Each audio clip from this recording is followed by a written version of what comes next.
Joey here with you today, and we have a special guest that is joining us. A man that I'm excited to talk to today from the U.S. Department of Interior Bureau of Land Management, the BLM. I'm excited to talk today to William Bill Wright from the Public Affairs Office. How's it going, sir? Glad to have you in the studio. We've chatted several times, but now we actually get to chat in the studio. How are you doing today? Hey, it's great to be back live on the air. It's something I used to do and something I've been anxious to do in the 8 months since I got here to Las Cruces. We talked a little bit about this. You do have some radio background, right? When were you a fellow broadcaster back in the day? Oh, that was back in the early 90s, 1991, 92 in South Korea with Armed Forces Radio News Network. Oh, wow. So how many years doing broadcasting?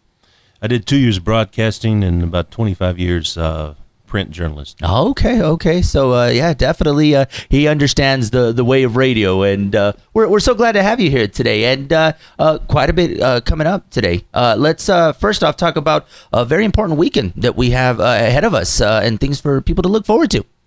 Oh yes, the Bureau of Land Management, we have what's called the Artist in Residence program, and Native American jazz trumpeter Delbert Anderson and his group DADAT, they're headed home right here to New Mexico to teach music workshops and perform a concert for the community to celebrate America's public lands, and that's coming up here this weekend. Very nice. And this concert, they've actually been traveling around. You mentioned to me there's been different locations, but they're coming home now. They're coming back to this area, and it's a big homecoming for them.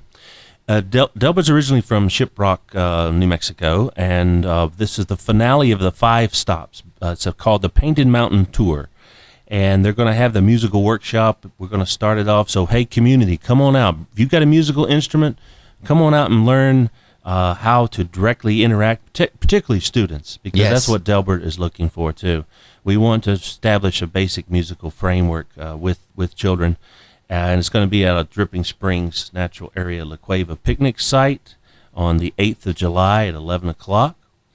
And then on the 9th of July, Anderson and DADAT was going to play that free concert at 7 p.m. at Centennial High School. Oh, very nice. So during the workshop, they're going to collaborate and put together a piece of music that will be performed with other pieces of music at the concert, right there at the foothills of the Oregon Mountains. Oh, this is very nice. And then you mentioned, especially for our students out there, they're in summer vacation right now. They still got a few weeks before they go back to school. And if they're into music, this is a great opportunity to be a part of this workshop that's going to be coming up.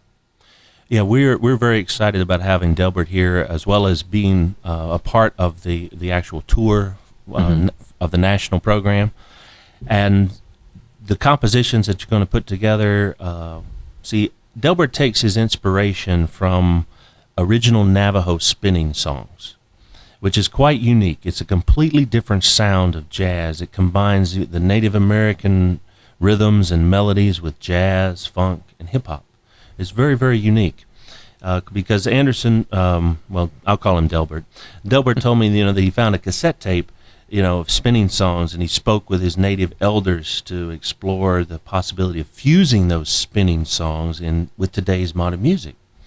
So, they had songs for everything, he said: love, war, ceremonies, and healing. And he says the spinning songs, he was influenced by those with the messages to the youth about minding their manners and things of that nature. And so he took that cassette tape and got his group together, and they kind of just fused and collaborated with modern music, so it's really, really a nice jazz sound. It's very different. I was going to say it sounds very different and very unique, especially for just the ear. You mentioned the different influences that are a part of this. Definitely is something unique and going to be great for the community to go and check out. Yeah, this is an event where the public can participate. In this workshop with Delbert and his band, and create a musical composition for the next day's concert. It's not too often you get an opportunity to go and work with an artist the day before you go to a concert. I would love to go hang out with Journey before they come here on the 29th when I go see them. But it's a very unique opportunity, and this is the first time in the Bureau's history that the BLM Artist in Residence program is having this multi-site tour. Excellent.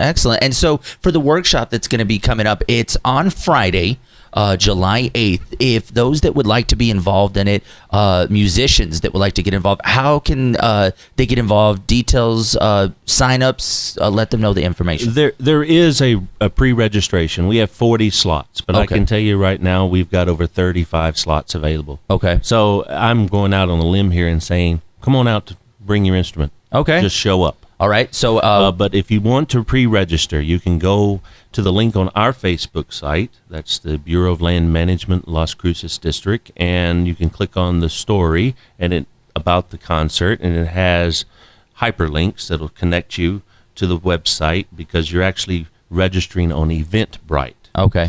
We aren't able to do registrations, so we're using the Friends of the Oregon Mountain Desert Peaks nonprofit group to assist us with the registration. And the hyperlink sends you to their site, which has a link to Eventbrite. But Excellent. At this point in time, I'm saying anyone and everyone, you're more than welcome to come on out. That's right, and it's We're happening. limited to 40 people. Yeah. It's happening. And, of course, Friday, July 8th, it's going to be happening at 11 a.m., and you can visit their social medias. We're also going to post this on our social medias as well, so that way you can find that information as well. And get ready, because it's going to be a great concert, too. I'm excited for this, especially when, such a unique blend of music that we're going to see performed. It's definitely something that very unique to this area, and I think unique to a lot of fans. It is. This tour, of course, we're observing and enforcing all our current local and state COVID requirements. Hopefully right now we don't get higher, so we're at the threshold where we can still have the concert. And Centennial High School football stadium holds 650 people, so we are actually going to social distance people if we have to. Okay. But it is a free concert. It's open to the public at 7 o'clock. Lasts probably about an hour or a little longer, depending on if there's encores. And, this tour, like I said, it's the first of its kind for the Bureau. And we've closely aligned the Department of Interior's priority to strengthen the government-to-government relationship with our sovereign tribal nations. And this is just a unique opportunity for the community to come out and hear music that they've probably will never get a chance to hear. Oh, man, it's going to be an amazing time. It is coming up. The concert's going to be happening this Saturday on the 9th from 7 to 8 o'clock. Once again, visit them on their Facebook page, and also you can follow our social medias to get more details. And, Bill, I just want to say thank you so much for stopping by and joining us. Of course, many conversations in the future for us to have here on this radio station, because there's just always so much going on, and I feel like I'm always going to learn something new from you. I feel like you're going to bring me some new information for all of us to enjoy. And it's just a pleasure to have you here joining us in the studios. And if they would like to learn any information from you, maybe they have questions for you, how can they get in contact with you? Just message our Facebook page. I'm the one that manages it, so you're going to come directly in contact with me. If you send a message to me, and then I'll be able to respond to it. That's right. But I tell you, I do enjoy getting behind the mic. Maybe eventually I might have a little moniker tone, listen up, Las Cruces. We may have our new voice guy. It might be Bill soon. Yeah. So, but it's a pleasure being here. Thank you. I tell you, I enjoy it, and I enjoy this community. Never been to New Mexico before. Mm-hmm. I've been out of 27 years, my military career, I've only been in the United States for 3 years. I used to say it was a nice place to visit. I just chose not to live here. But the job brought me back here. I've been out of country for the last 12 years, and I tell you what, my wife and I, we really are enjoying the city of Las Cruces, the state of New Mexico, and I couldn't ask for a better place to work and live. And we are so glad to have you a part of this community, and thank you so much for joining us. And we look forward to many future visits from you to be up to date with what is going on with BLM and all the great things that they have coming up. So once again, thank you so much for stopping by and being on the show. And I'll be back, as I say. Thank you so much. Good morning. Thank you for tuning in. Remember, you can connect to us on our social medias. Remember to follow us online for more details.